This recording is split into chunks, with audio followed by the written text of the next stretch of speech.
은 이사야 3장의 말씀입니다. 우리 드라마 성경으로 함께 묵상하시겠습니다. 3장. 보라, 주 만군의 여호와께서 예루살렘과 유다가 의뢰하며 의지하는 것을 제하여 버리시되 곧 그가 의지하는 모든 양식과 그가 의지하는 모든 물과 용사와 전사와 재판관과 선지자와 복술자와 장로와 오십부장과 귀인과 모사와 정교한 장인과 능란한 요술자를 그리하실 것이며 그가 또 소년들을 그들의 고관으로 삼으시며 아이들이 그들을 다스리게 하시리니 백성이 서로 학대하며 각기 이웃을 잔해하며 아이가 노인에게 비천한 자가 존귀한 자에게 교만할 것이며 혹시 사람이 자기 아버지 집에서 자기의 형제를 붙잡고 말하기를 내게는 겉옷이 있으니 너는 우리의 통치자가 되어 이 폐허를 내 손 아래로 두라 할 것이면 그날에 그가 소리를 높여 이르기를 나는 고치는 자가 되지 아니하겠노라. 내 집에는 양식도 없고 의복도 없으니 너희는 나를 백성의 통치자로 삼지 말라 하리라. 예루살렘이 멸망하였고 유다가 엎드러졌음은 그들의 언어와 행위가 여호와를 거역하여 그의 영광의 눈을 범하였습니다. 그들의 안색이 불리하게 증거하며 그들의 죄를 말해주고 숨기지 못함이 소돔과 같으니 그들의 영혼에 화가 있을진저 그들이 재앙을 자취하였도다. 너희는 의인에게 복이 있으리라 말하라. 그들은 그들의 행위의 열매를 먹을 것이며 악인에게는 화가 있으리니 이는 그의 손으로 행한 대로 그가 보응을 받을 것임이니라. 내 백성을 학대하는 자는 아이요 다스리는 자는 여자들이라. 내 백성이여, 내 인도자들이 너를 유혹하여 내가 다닐 길을 어지럽히니라. 여호와께서 변론하러 일어나시며 백성들을 심판하려고 서시도다. 여호와께서 자기 백성의 장로들과 고관들을 심문하러 오시리니 포도원을 삼킨 자는 너희이며 가난한 자에게서 탈취한 물건이 너희의 집에 있도다. 어찌하여 너희가 내 백성을 짓밟으며 가난한 자의 얼굴에 맷돌질하느냐? 주 만군의 여호와 내가 말하였느니라. 여호와께서 또 말씀하시되 시온의 딸들이 교만하여 드린 목 정을 통하는 눈으로 다니며 아기작거려 걸으며 발로는 쟁쟁한 소리를 낸다. 그러므로 주께서 시온의 딸들의 정수리에 딱지가 생기게 하시며 여호와께서 그들의 하체가 드러나게 하시리라. 주께서 그날에 그들이 장식한 발목고리와 머리의 망사와 반달 장식과 귀고리와 팔목고리와 얼굴 가리개와 화관과 발목 사슬과 띠와 향압과 호신부와 반지와 코고리와 예복과 겉옷과 목도리와 손주머니와 손걸과 세마포 옷과 머리수건과 너울을 제하시리니 그때 썩은 냄새가 향기를 대신하고 노끈이 띠를 대신하고 대머리가 숱한 머리털을 대신하고 굵은 베옷이 화려한 옷을 대신하고 수치스러운 흔적이 아름다움을 대신할 것이며 너희의 장정은 칼에 너희의 용사는 전란에 망할 것이며 그 성문은 슬퍼하며 곡할 것이요 시온은 황폐하여 땅에 앉으리라. 아멘. 할렐루야.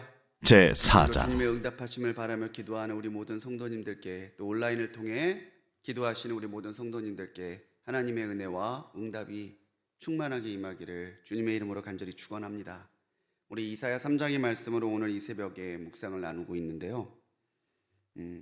영국의 명설교가죠. 마틴 로이드 존스 목사님이 설교 가운데 그렇게 지적하신 적이 있어요. 현대교회가 연약해지는 이유 중에 하나는 설교가 우선순위를 뒤바꾸었기 때문이라고 지적하고 있습니다. 성경은 죄, 긍휼, 용서, 은혜, 속죄, 이 도식을 말하고 있다는 거죠. 그런데 현대인 사람들이 죄에 대해 지적하고 죄를 밝히는 설교를 듣기 싫어하니까 교묘하게 현대의 교회들이 죄는 빼고 은혜와 긍휼함만 선포하는 교회가 됐다는 거예요. 근데 우리가 알아야 되는 것은 죄에 대한 애통함이 없으면 죄사함의 감사함과 죄를 사해 주시는 궁일하심에 대한 감사도 없어요. 내가 죄인임을 모르고 내가 죄인임을 인정하지 아니하고 또 내가 죄의 폐해를 겪고 있음을 모르는데 하나님이 긍휼히 여겨주시는 것, 하나님이 용서해 주시는 것이 오늘 나와 무슨 상관이 있겠습니까? 우리는 죄와 심판에 대해서 분명히 알고 믿어야 합니다. 그리고 거기에서 그치는 것이 아니라 내가 알고 있는 죄에서 멀어지기 원하시는 하나님의 마음을 죄에서 멀어진 자에게 주시는 그리스도를 구주로 믿는 사람에게 주시는 구원의 은혜와 하나님의 놀라우신 역사하심을 선포와 결단이 있어야 된다고 하는 것이죠. 우리가 죄인임을 고백할 때에 우리는 죄가 사해지는 은혜를 사모하게 되고 내가 죄를 용서받았다라고 하는 체험이 있어야 오늘 나는 진짜 그리스도 안에서 거듭나는 체험을 할 수 있게 되는 것이죠. 오늘 3장은 하나님의 재판장이 열리는 장면입니다. 이제 하나님 앞에 범죄했던, 하나님이 기뻐하시지 않는 사회적인 타락과 종교적인 타락을 이어왔던 유다가 하나님의 재판정 앞에 서는 장면이에요. 이때에 이사야는 침묵하지 아니하고 하나님께서 무엇을 기뻐하시지 않는지, 유다가 하나님 앞에 무엇으로 징계받게 되는지를 분명하게 선포하고 있습니다. 근데 오늘 말씀 10절에서 보면은 너희는 말하라. 이사야는 말해요. 오늘 3장에서 선포하는 이사야처럼 이사야는 하나님을 알고 믿는 사람이라면, 하나님의 공의를 사모하고 오늘도 하나님의 공의 앞에서 부끄럽지 않게 살아가려는 믿음의 사람이라면 너희들도 말하라는 뜻이죠. 그래서 오늘 3장을 이사야의 선포, 우리들의 선포라는 제목으로 함께 말씀을 나누려고 합니다. 13절에서 보면은 이제 재판장에 입정하시는 하나님의 모습이 나와요. 여호와께서 심판하려고 서시도다. 이제는 유다를 향한 하나님의 긍휼의 시간이 끝났고 이제 하나님의 심판과 하나님의 판결만이 남아있는 상황인 거죠. 오늘 우리는 침묵하며 살고 있습니까? 아니면 이사야처럼 하나님의 말씀과 또 죄와 정결케 하시는 은혜를 선포하는 삶을 살고 있습니까? 오늘 이사야는 무엇을 선포하고 있습니까? 먼저는 하나님만 의지하라고 선포하고 있어요. 유다의 가장 죄 중에 죄라면은 더 이상 하나님을 의지하지 않는 거예요. 눈에 보이는 권력, 눈에 보이는 사치품들, 자신의 욕망을 채우기 위한 것이라면은 수단과 방법을 가리지 않고 얻으려고 하는 그 욕망과 폭력이 하나님 앞에 이젠 적나라하게 드러났다고 하는 것이죠. 앞장인 2장 21절로 22절에서 이사야는 우상과 인생을 의지하지 말라는 말로 끝맺었습니다.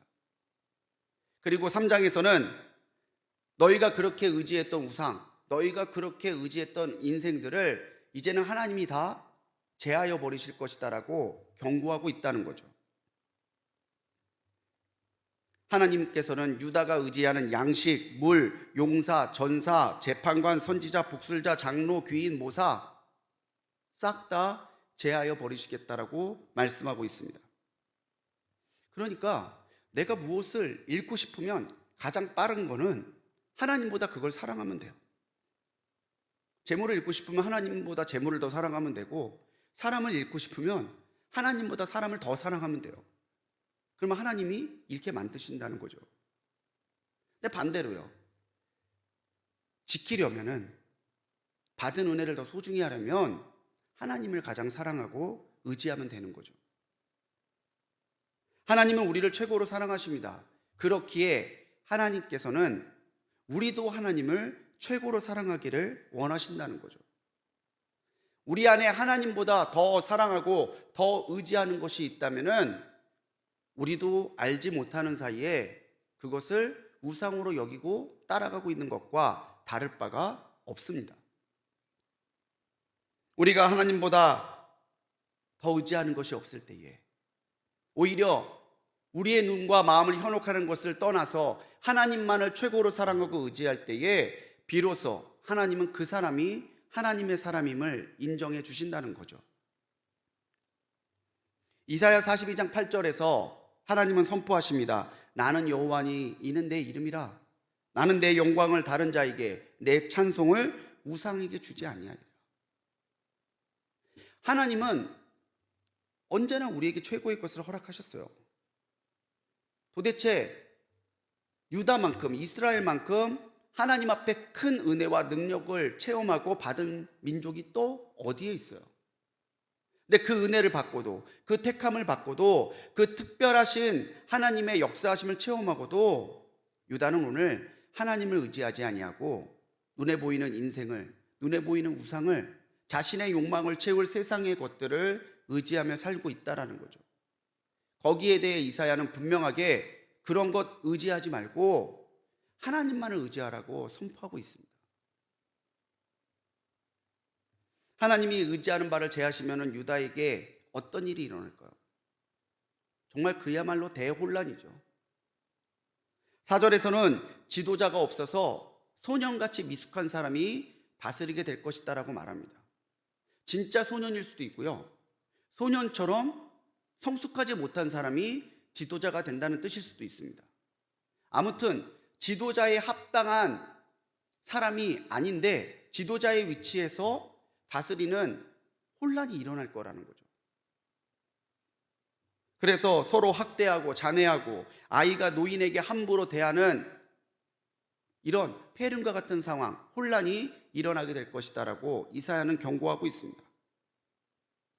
치안과 질서와 예절의 부재 가운데 사람들은 누가 지도자가 될 것을 찾다가 옷 한 벌 있는 사람에게 가서 야, 너 옷을 입고 있구나. 그러면 네가 우리 지도자가 되라. 정말 같지도 않은 조건을 가지고 있는 사람조차도 지도자를 좀 하라고 할 정도로 유다인은 제대로 된 지혜로운 리더십이 없어지게 될 것을 말하고 있습니다. 근데 그 사람은 또 그래? 그럼 내가 한번 해볼까? 이러지 않을 거라는 거예요. 아니야. 나는 의복도 없고 양식도 없어. 나는 이런 거 안 할 거야. 서로 그 자리를 안 하는 거예요. 왜요? 그 자리를 하면 힘들거든요. 그 자리를 하면은 정말 더 수치를 당하고 더 어려워질 것을 아니까 높은 자리, 다스리는 자리는 서로 하고 싶어 할 텐데 그러지 않는다는 거예요. 그만큼 유다가 참혹하게 될 것이다라는 거죠. 우리가 알아야 될 게요, 혼란을 겪으면 화평과 질서의 소중함을 알게 됩니다. 내가 의지하는 바가 없어지면 내가 진실로 의지하실 분은 하나님밖에 없다라는 사실을 더 분명하게 깨닫게 되죠. 사람 좋다가 사람에게 배신당해 보세요. 이제 사람은 못 믿을 존재구나. 그러면 믿을 수 있는 하나님만 바라보게 돼요. 돈만 의지하다가 하나님이 그 돈을 불어버리시면 돈이 나를 책임져 줄 수 없구나 알게 되면 내 모든 것을 오히려 풍요롭게 채우시는 하나님의 은혜를 갈망하게 된다라는 거죠. 하나님이 의지하는 바를 제하여 버리시는 것은 우리로 하여금 골탕 좀 먹어봐라, 그게 아니에요. 그것 때문에 더 의지하고 더 사랑하는 것 때문에 내가 하나님과 더 풍성하게 교제할 수 있는 그 은혜를 못 누리니까 하나님이 그걸 제하여 버리시는 거예요. 사람 때문에, 물질 때문에, 권력 때문에, 명예 때문에, 너의 욕망과 계획 때문에 나를 사랑하지 않아? 나와 교제하지 않아? 그다음 이것만 없다면 너는 나를 보겠구나. 그래서 하나님이 제하여 버리신다라는 거죠. 사랑하는 성도님들, 하나님을 의지하고 살고 계십니까? 하나님을 최고로 사랑하고 있으십니까? 오늘 하루 무엇보다 하나님을 더욱 의지하는 하루가 되시기 바랍니다. 그리고 침묵하지 아니하고 이사야처럼 우리가 의지할 바는, 우리가 믿고 따라갈 바는, 우리를 살리시고 우리 가운데 풍요롭게 역사해 주실 능력의 그분은 오직 하나님밖에 없다라는 사실을 힘써 선포하고 증거하는 하루를 살아가시기 바랍니다. 이사야가 두 번째로 말하고 있는 것은 하나님은 행한 대로 갚으시는 분이라는 거예요. 9절에서 이사야는 유다의 언어와 행위가 하나님을 거역하고 하나님의 영광의 눈을 범하였다라고 지적하고 있습니다. 그러니까 그들의 말, 하나님을 최고로 의지하지 아니하고 하나님을 최고로 사랑하지 않는 그들의 말과 행동이 하나님의 영광을 범했다는 거죠. 범했다라고 하는 히브리어 라무르트의 원형은요, 우리가 잘 알고 있는 단어 마라예요. 마라가 뭐죠? 쓰다. 근데 쓰다와 동시에 또 다른 뜻이 있는데요, 불쾌하다라는 뜻이 있습니다.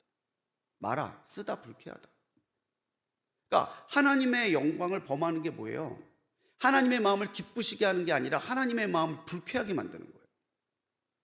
그들이 하나님의 영광을 높이지 아니하고 하나님의 영광을 사모하지 아니하고 세상의 영광만을 추구하는 그 탐욕스러운 모습이 하나님의 마음을 기쁘시게 하지 못했다는 거죠.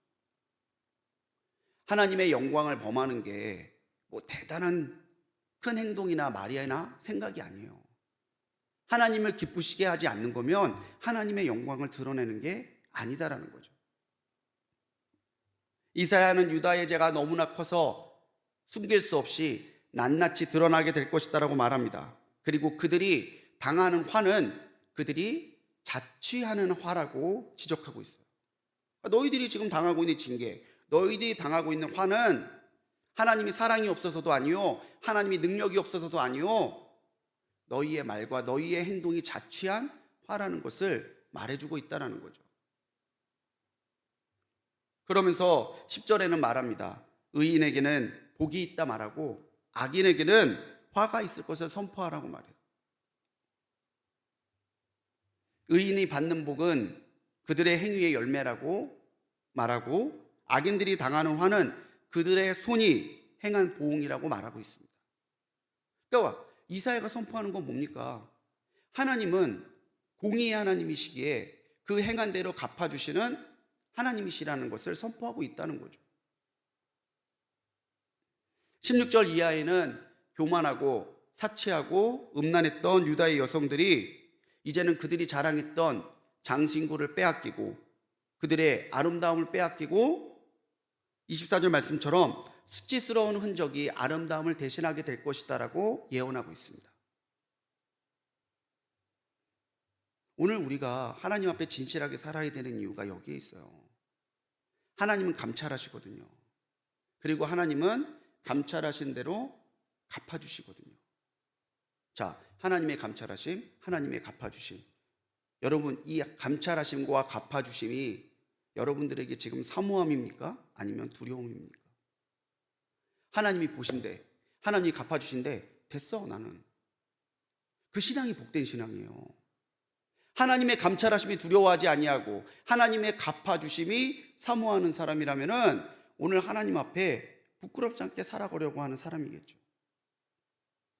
출애굽기 33장 19절에서 하나님은 나는 은혜 베풀 자에게 은혜를 베풀고 긍휼히 여길 자에게는 긍휼을 베푼다라고 말하고 있습니다. 우리가 긍휼을 받으려면 긍휼에 합당하게 살아야 돼요.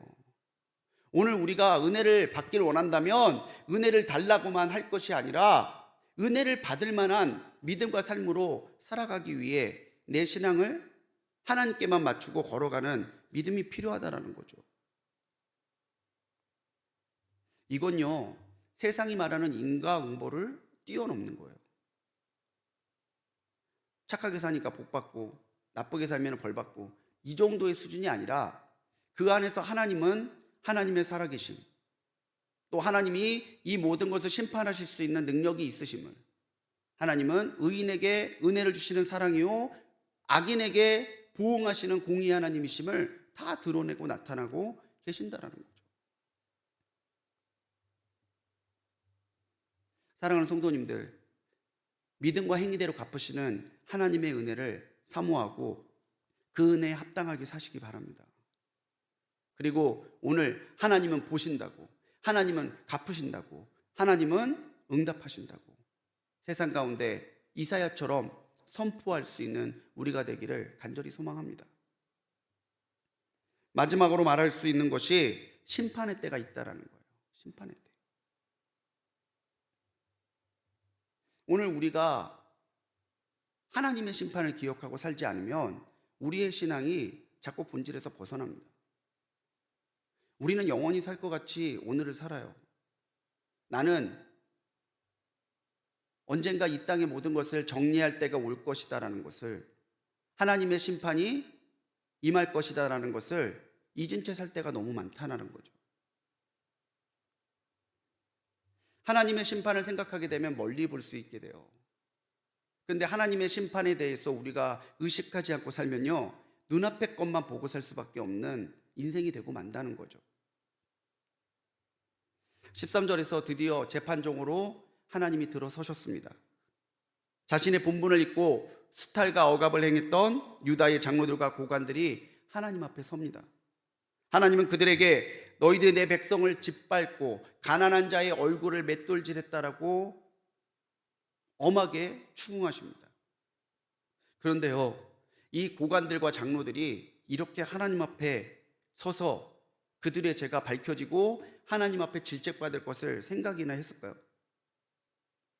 내가 언젠가는 하나님 앞에 설 거야, 내가 행한 모든 것이 하나님 앞에 드러날 거야, 그들이 그렇게 생각했다면 그렇게 자신의 본분과 하나님이 주신 은혜를 망각하고 자기의 욕망을 채우기 위해 백성들을 수탈하고 괴롭히지 않았겠죠. 하나님의 심판을 두려워하며 오늘 내가 하나님 앞에 부끄럽지 않게 살려고 노력했겠죠. 이것이 심판을 잊은 사람들의 모습이에요. 우리도 하나님의 심판, 주님의 다시 오실 때를 잊어버리고 살면은 내가 하나님의 뜻과 멀게 살고 있는데도 돌이킬 생각도 못하고 하나님에 대한 두려움도 모른 채 살아가는 인생이 되고 만다는 거예요. 성경은 일직선적인 시간관이에요. 시작이 있으면 분명히 끝이 있습니다. 예수님은 그 시작인 알파가 자기이고 오메가인 끝도 자기일 것이다라고 얘기했어요. 우리는 시작에서 끝을 향해 가고 있는 이 사이를 살아가고 있는 거예요. 언젠간 끝이 있습니다. 분명하게 주님이 약속하신 대로 다시 오셔서 심판하실 때가 있어요. 믿는 사람이든 믿지 않는 사람이든 그 앞에 서서 자신의 죄를 고백하고 자신의 행위를 말하고 하나님의 칭찬을 들을 것인지 아니면 하나님의 질책을 받을 것인지가 결정되는 심판의 때가 있다라는 거죠. 우리는 하나님의 심판을 선포하며 살아가야 돼요. 우리의 인생도 언젠가는 끝이 있고 우리의 살고 있는 이 세상도 언젠가는 끝이 날 것이다라는 것을 믿고 선포할 수 있는 사람들이 되어야 된다는 거예요. 그래야 세상 사람들이 알아요. 그래야 우리 주변 사람들도 하나님이 심판주이시고 예수 그리스도께서 다시 오셔서 이 모든 세상이 하나님 앞에 심판받을 때가 온다라는 사실을 알고 두려워하고 악을 행하는 것이 아니라 의를 행하기 위해 힘쓰는 사람들로 변해갈 수 있다라는 거죠. 잠언 23장 18절에서 잠언은 자기의 죄를 숨기는 자는 형통하지 못하나 죄를 자복하고 버리는 자는 불쌍히 여김을 받으리라 그랬어요. 앞서 말했던 마틴 로이드 존슨 목사님이 말한 것처럼 오늘 이 시대에 우리 교회가 바로 서기 위해서, 이 시대의 교회와 성도들이 회복되기 위해서는 먼저는 가슴을 치며 애통하는 회개가 있어야 돼요. 이 시대의 교회가 듣기 좋아하는 말만 하는 교회가 아니라 그들이 듣기 싫어하더라도 그들을 살리는 길이라면 선포할 수 있는 담대함과 분명한 메시지가 있어야 된다는 거죠. 우리의 선포는 살리는 것입니다. 또 주님의 오심을 예비하시며 먼저는 나를 세우고 교회를 세우고 더 나아가서는 세상을 하나님 앞에 바로 세우기 위한 믿음의 결단이고 하나님의 말씀에 대한 순종이에요. 우리가 이사야처럼 침묵하지 아니하고 선포할 때에 오직 하나님만 의지하도록 악을 떠나 의를 행하여 복을 받는 삶이 되도록 하나님의 심판을 기억하고 그때를 준비할 수 있는 지혜를 갖는 세대가 되도록 선포할 때에 하나님께서는 우리의 선포를 통해 역사하시고 세상 가운데 구원하고자 하는 자를 일으키시고 우리를 통해 영광 받으실 줄 믿습니다. 우리가 먼저 그렇게 살고 우리가 사는 그 삶과 또 하나님께 주신 은혜를 가지고 하나님의 뜻을 담대하게 선포하며 살아가는 이사야와 같은 우리 성도님들로 오늘을 사시기를 주님의 이름으로 간절히 축원합니다. 기도하시겠습니다. 주님, 오늘 이사야에게 주셨던 담대함과 말씀과 선포의 사명을 우리에게 주옵소서. 너희는 말하라 하셨사오니 주님, 우리가 주여 그의 말씀에 순종하여 침묵하는 인생이 아니라 선포하는 믿음의 삶을 살아가도록 은혜를 더하여 주시옵소서. 우리가 세상에 헛된 것을 의지하고 있다면 주님 돌이켜 회개하게 하시고 하나님만을 최고로 사랑하게 하시고 하나님만을 의지하게 하셔서 헛된 우상이 아니라 하나님을 사랑하고 의지하는 참된 신앙으로 서게 하시옵소서. 오늘 우리가 심판의 때를 잊고 살아가고 있다면 하나님, 우리가 주님의 다시 오심을 다시 한번 되새기게 하시고 그날이 올수록 더욱 주님 앞에 바로 서기 위해 힘쓰게 하옵소서. 하나님은 행한 대로 갚으시는 공의의 하나님이심을 믿게 하여 주셔서 악을 보응하시는 하나님을 두려워하게 하시고 의를 갚아주시는 하나님의 선포하심과 채우심을 사모하는 삶을 살게 하셔서 주님께서 채우시는 은혜 가운데 하나님의 감찰하심과 하나님의 채워주심이 주님 우리에게는 두려움이 아니라 사모함이 되게 하여 주옵소서. 오늘도 우리를 이 시대의 이사야로 불러주셨음을 믿습니다. 어디에서나 하나님만 의지하도록 행한 대로 갚으시는 하나님의 섭리와 역사를 또 주님 다시 오셔서 심판하시는 하나님을 담대히 증거하고 우리가 그 믿음 가운데서 내 신앙과 내 모든 것을 세워가는 지혜가 있도록 인도하여 주옵소서. 오늘도 이 새벽절에 드린 귀한 예물들이 있습니다. 1,000번째 예물 또 속회의 예배의 헌금 주님 기쁘게 받아주시고 주님 이곳에 담겨있는 믿음과 기도와 간절함을 보시고 역사하여 주옵소서.